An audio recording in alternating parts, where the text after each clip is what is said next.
So it's the first Thursday. So tonight's talk is an introduction to meditation and mindfulness as the Buddha teaches meditation and mindfulness. So I thought tonight, rather than go over the whole history of the Buddha's awakening and his childhood and where he came from, because I tend to do that every month, I'd start with what he awakened to and then compare what he taught to what has developed in a general way, modern applications of meditation and mindfulness. So the Buddha awakened to dependent origination, which simply states that from ignorance of Four Noble Truths, all manner of confusion, deluded thinking, and ongoing stress and suffering, the word that's used is dukkha, resulting from that initial ignorance. So that, understanding that, gives context and direction for everything else that the Buddha had taught. So his teaching and his Dhamma is about developing wisdom where there was once ignorance. Another phrase used for ignorance is simply wrong views, that we've developed ways of seeing ourselves in relation to the world that are rooted in that initial ignorance. And so because of that, we directly contribute to our own stress and suffering or disappointing experiences, simply from a lack of understanding. So the meditation and mindfulness that the Buddha taught was specific to the problem of ignorance. And the reason why I'm stating it that way is that most of the modern applications of meditation and mindfulness,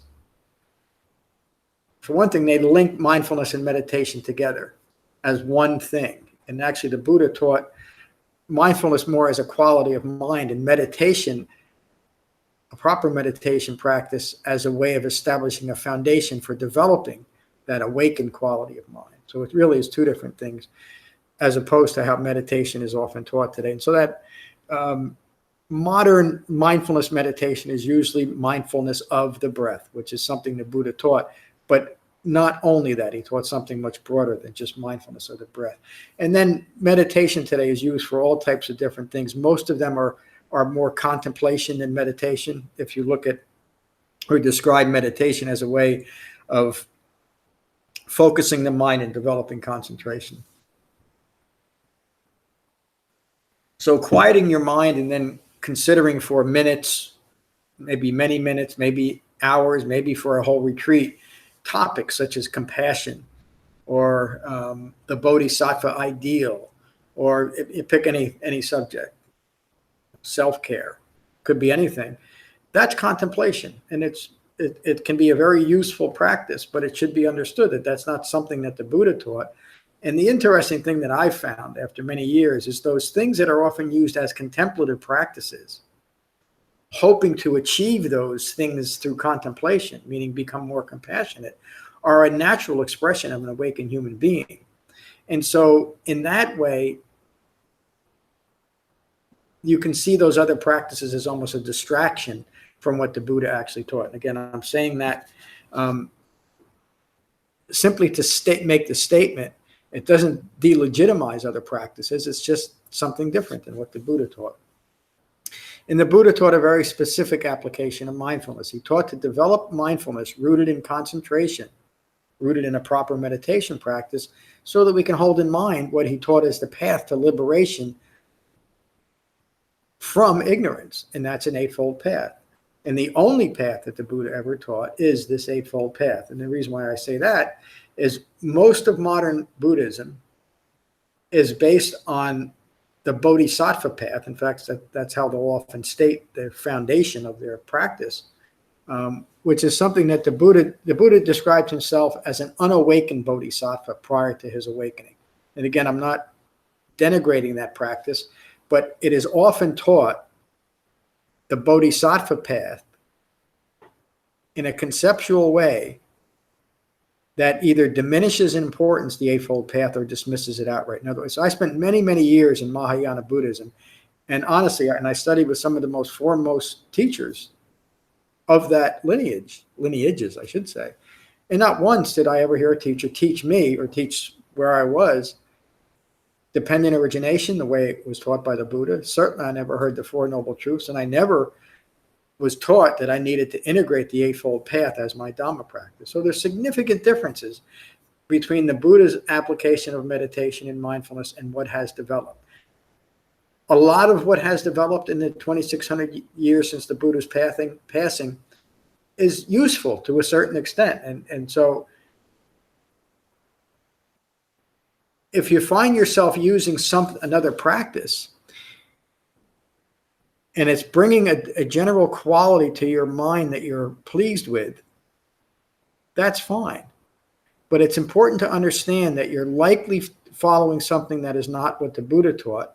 And I would say that you owe it to yourself to learn if you're going to practice Buddhism, you might as well learn what the Buddha taught. And then you're better able to judge whether the adaptations, accommodations, and embellishments that have developed are actually useful and skillful, something you want to integrate.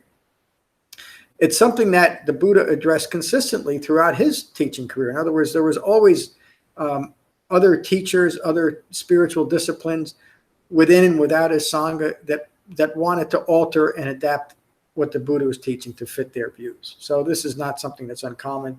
In fact, it's not even something that's hard to understand. We were just talking about that I don't want to mention that book again, but how a very well-known teacher writes a very eloquent book, and he's written eloquently on Buddhism in general for many. He's passed now, but you cannot escape the conclusions that he comes to, because he relies on something that the Buddha didn't teach, and so everything that he teaches fits that. Now, the Buddha taught meditation and mindfulness to develop wisdom where there was once ignorance. What is it ignorance of, though? It's ignorance of Four Noble Truths. The Buddha is not teaching that we're just ignorant people because we're human beings. What he's teaching is that we're ignorant of understanding who we are in relation to the world. And that understanding helps focus meditation and mindfulness in the proper direction too. Because what we're gaining an understanding of through a proper meditation practice, supporting the refined mindfulness, is insight into a very specific, I'll use the word that is often applied to them, to very specific marks of existence. Those are the three marks of existence. So when we're ignorant of Four Noble Truths, we're ignorant of the impermanence of all things, including the views that we're holding that constitute a self. And because of that, we end up with stress and suffering and disappointing experiences in our lives. Excuse me. Now, on a very surface level, people understand impermanence. In fact, I've had students that say, what's the big deal about it? I know what impermanence is, well before they undertake understanding what the Buddha meant. We do understand what impermanence is, but we don't apply it properly, and we don't apply it in every situation. In fact, an aspect of ignorance is ignoring our own ignorance as far as impermanence is concerned. And so on a personal level, we don't recognize the impermanence of our own physical form, and following that, we don't recognize the impermanence of our own thoughts, words, views, and ideas. In other words, we attach ourselves to them. We cling to these ideas as if they're rooted in right view or a clear understanding of the world, but in fact, they're rooted in wrong view. That's ignorance. We simply don't know the subject. And so the subject that we're talking about, though, is the most important subject of all. It's the subject of me. What constitutes what and who I am, and what constitutes, in reality, the environment I find myself in. So the Buddha used the term anatta, which was a common word of his time, but he used it in a completely contradictory way to the way it was normally applied. He did this with a lot of terms. Karma is another good one, and rebirth. And I won't get into that tonight. The word anatta in the Buddha's world of 2,600 years ago is founded in the Vedas and later the Upanishads. And it means, anatta means I'm not atta. Atta was the overarching Brahman God that we all, and is often taught this way, that we all have within us, except it's not us. It's anatta. The Buddha used the term because it was common in his time, but he used it in a completely different way, saying, using the term anatta to mean the views you're holding of yourself don't constitute a self. They're wrong views. Let go of the views. And that really is the heart of gaining insight into these three marks of existence, to understand that the views that I've developed from my environment, from the choices I've made, from the influences I've had, are all following an initial ignorance of the way things are. So all of those views are rooted in that ignorance. So it is paramount to recognize those views and let go of the views. That's where the Buddha taught us an eightfold path, so that we could recognize the results of our own ignorance and the thought constructs that follow from that. So rather than get caught up in meditation practices, and a lot of meditation practices are meant to simply make us feel good as quickly as they can. And I was taught all kinds of different meditation methods, and usually they have as a kind of as a foundation this idea of we should always be looking at things in a positive light, which immediately contradicts what the Buddha is teaching. He taught us to see things in reality, including that there is suffering as part of having a human life. Not everything is positive. And so when we develop a meditation practice, that I'm engaging in meditation so that when I'm done, I feel better about myself, it's simply masking your own ignorance. It might work, and it might be initially helpful to someone who has a very low esteem of themselves or feels hurt and put off by the world. But that initial feeling that you gain from that type of meditation practice is distracting you away from recognizing that you feel the way you feel about yourself in relation to the world and in relation to your own views because of that initial ignorance. And because now you found a way to feel better about yourself, it's almost like taking a drug, isn't it? There's no reason to explore or gain insight into your own views.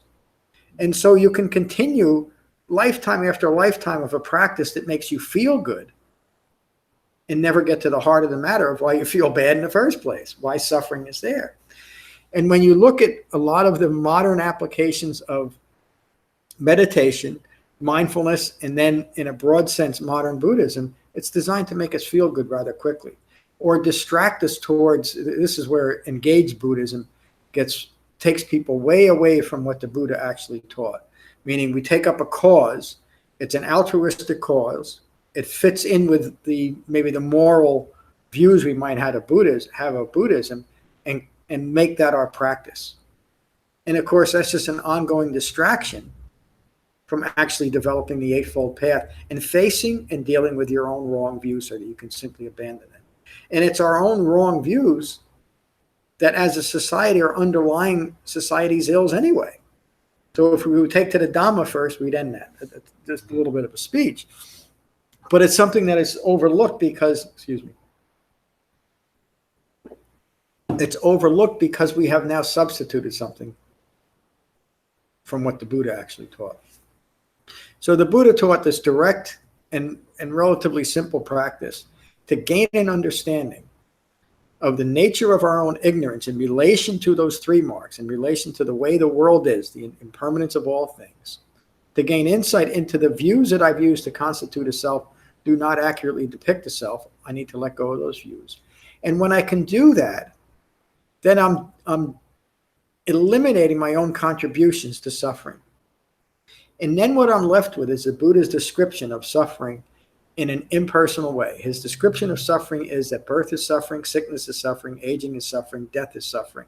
Not getting what is desired is suffering, receiving what is undesired is suffering. And then he would conclude that by saying, in short, the five clinging aggregates are suffering.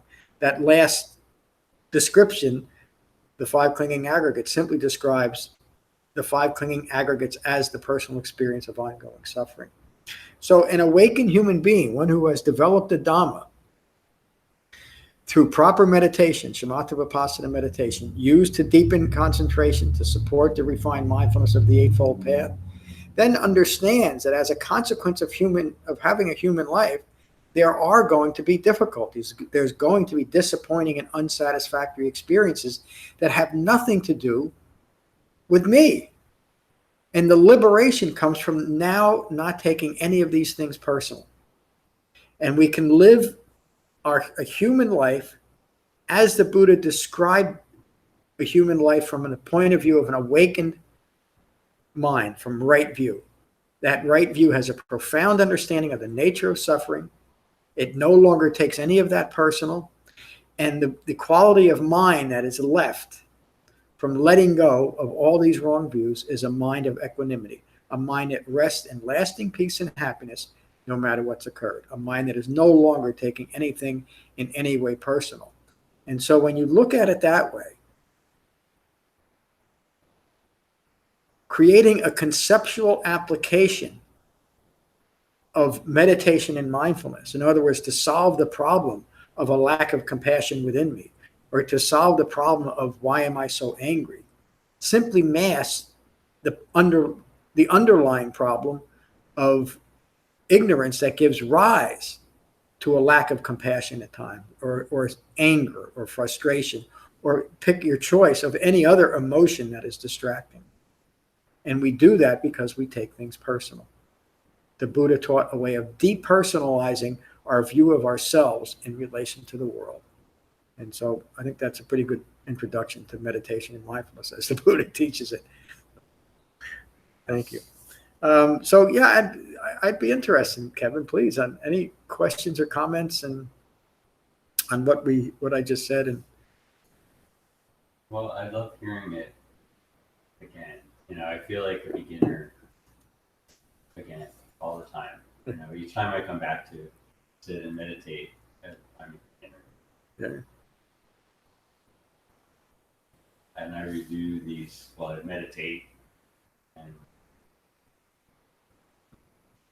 mainly, try to focus on my breathing.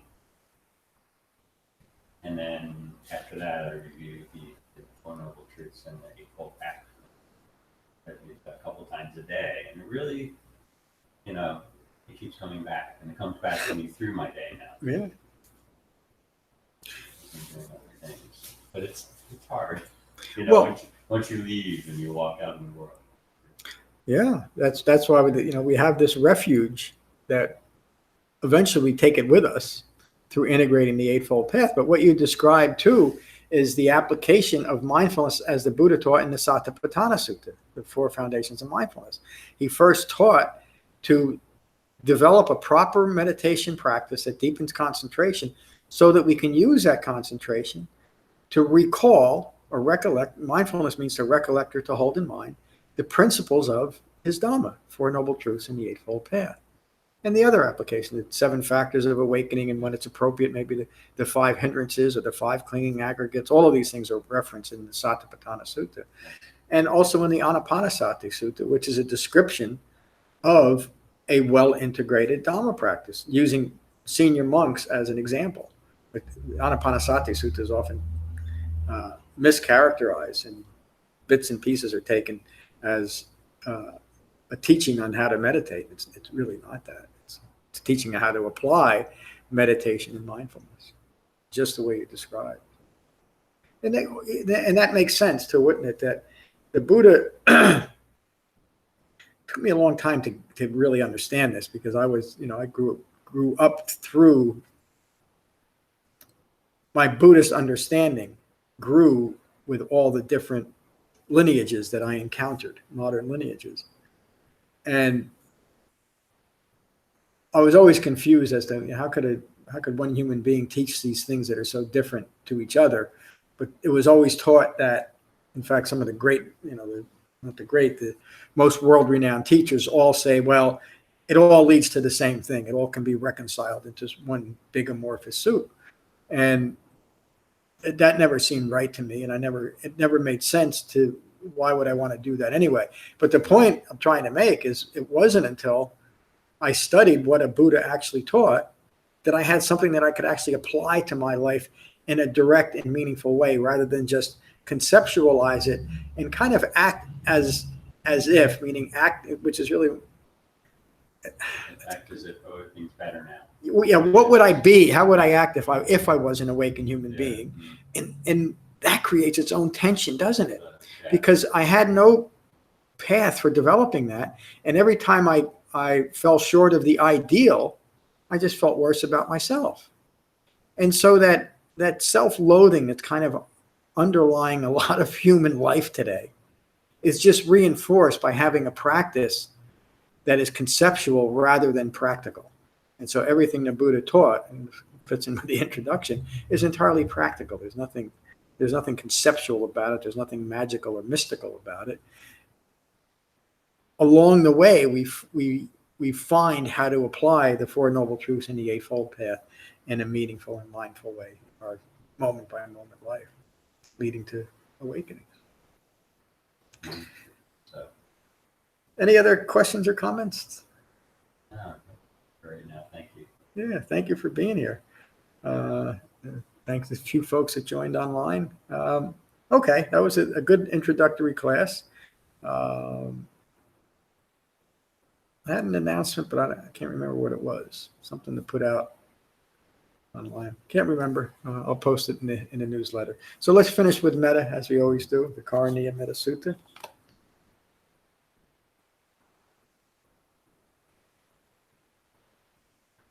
So again, find your relaxed meditation posture. And again, become mindful of your in-breath and your out-breath.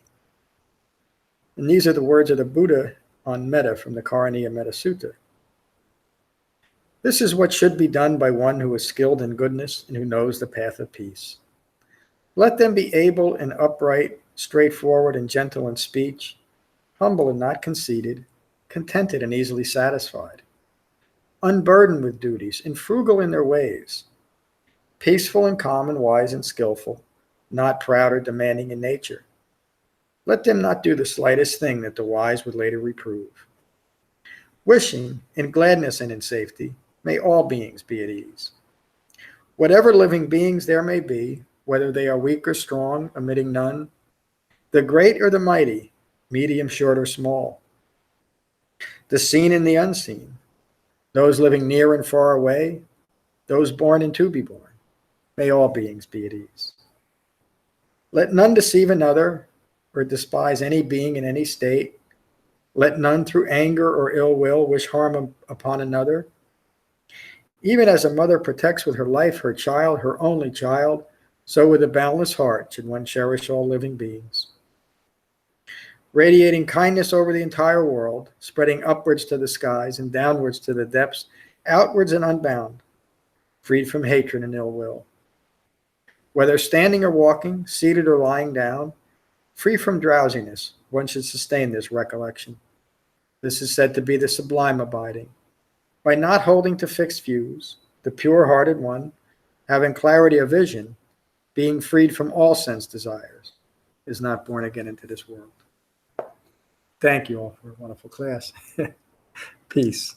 Thank you, Kevin, for a wonderful class.